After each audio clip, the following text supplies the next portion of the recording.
नमस्कार दोस्तों, कैसे हो आप? आज आपको सुनाने जा रहा हूं मैं कच और देवयानी की कथा। जब दैत्य गुरु की पुत्री को हुआ प्रेम देवगुरु के पुत्र से। एक बार इंद्र ने अपने आध्यात्मिक गुरु बृहस्पति को नाराज कर दिया था। राक्षस अपने आध्यात्मिक गुरु शुक्राचार्य के प्रति काफी विनम्र थे और जब देवों और राक्षसों के बीच युद्ध हुआ तो राक्षसों ने अपने गुरु शुक्राचार्य के अधीन होने के कारण विजयी हुए। जब देवताओं को पता चला कि शुक्राचार्य अमृत संजीवनी मंत्र का उपयोग कर रहे हैं, जो मृत और घायल राक्षसों को वापस जीवन में ला रहा है, तो बृहस्पति ने अपने पुत्र कच को शुक्राचार्य से मंत्र सीखने के लिए बुलाया। कच ने पूरे दिल से अपने पिता के निर्देश को स्वीकार किया और इसे अपना एकमात्र लक्ष्य बना लिया।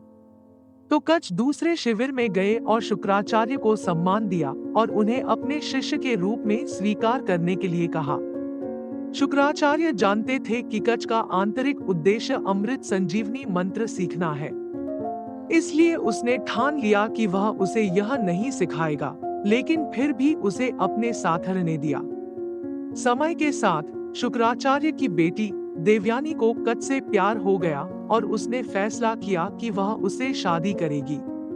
असुरों को कच की उपस्थिति पसंद नहीं थी और इसलिए उन्होंने उसे मारने का फैसला किया। उन्होंने उसे टुकड़ों में काट दिया और सभी टुकड़ों को अलग अलग दिशाओं में फेंक दिया। शाम को देवयानी कच को न पाकर अपने पिता के पास गई और कहा, पिताजी, मुझे लगता है कि कुछ गलत हो गया है। कृपया अपनी अमृत संजीवनी का उपयोग करें और कच को वापस लाएं, क्योंकि मैं उससे शादी करना चाहती हूँ। तो अपनी पुत्री को प्रसन्न करने के लिए शुक्राचार्य ने मंत्र का जाप किया और कहीं से कच फिर प्रकट हो गए। कच ने उससे उस मंत्र को सिखाने का अनुरोध किया जिसके साथ वह उसे वापस लाया, लेकिन शुक्राचार्य ने देने से मना कर दिया। कच ने धैर्यपूर्वक प्रतीक्षा की। अगली बार राक्षसों ने उसे मारने के लिए एक दूरस्थान पर ले लिया। वे उसके शरीर को पीसने वाले मोर्टार में एक अच्छे पेस्ट में पीसते हैं और पेस्ट को समुद्र में फेंक देते हैं। देवयानी फिर रोई और अमृत संजीवनी का जाप किया और कच वापस आ गया। कच ने शुक्राचार्य से मंत्र के लिए अनुरोध किया, लेकिन फिर से उन्हें मना कर दिया गया। कच ने हिम्मत नहीं हारी। उन्होंने आज्ञाकारिता की शक्ति और शक्ति को याद किया।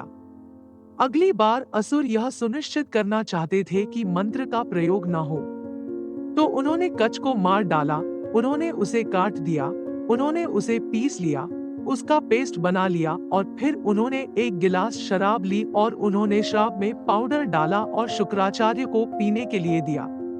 तो शाम को जब देवयानी ने कच मांगा तो शुक्राचार्य को पता चला कि कच उनके पेट में है, लेकिन अगर वह बाहर आया तो शुक्राचार्य को खुद मार डालेगा। कच पेट के भीतर से बोला। कच ने कहा, शुक्राचार्य, मेरा एक सुझाव है। आपके पास कोई विकल्प नहीं है। अगर तुम जीना चाहते हो तो मुझे अमृत संजीवनी सिखानी होगी, क्योंकि जब तुम पहली बार अमृत संजीवनी का प्रयोग करोगे और मैं बाहर आऊंगा तो तुम मर जाओगे। उससे पहले अगर तुम मुझे अमृत संजीवनी सिखाओगे तो जब तुम मरोगे तो मैं अमृत संजीवनी का प्रयोग कर तुम्हें फिर से जीवित कर दूंगा। तब शुक्राचार्य के पास कोई विकल्प नहीं था और उन्हें मंत्र पढ़ाना था। कुटते हुए उन्होंने कच को आशीर्वाद दिया और कहा, मुझे नहीं पता कि आपने यह गुण कहाँ से सीखा है, लेकिन अपने पिता और आध्यात्मिक गुरु की आज्ञाकारिता की शक्ति से आपने सचमुच मुझसे यह मंत्र निकाला है, जो कि सबसे बड़े देवता भी नहीं सीख सके। कहानी की शिक्षा हम देख सकते हैं कि कच ने अपने पिता के निर्देशों को पूर्ण समर्पण के साथ अपने दिल में ले लिया है और इसलिए वे सभी परेशानियों को सहन करने में सक्षम थे। परिणाम पूर्ण सफलता है। अधिकांश समय हम केवल उन्हीं निर्देशों को लेंगे जो हमारे मन और बुद्धि में फिट बैठते हैं और हम उन निर्देशों को पूरी तरह से अनदेखा कर देंगे जो हमारे मन, अहंकार और बुद्धि के अनुकूल नहीं है। अर्जुन ने अपने हृदय से भगवान के निर्देशों के प्रति समर्पण कर दिया और अंत में कुरुक्षेत्र के युद्ध के मैदान में सफल हुए।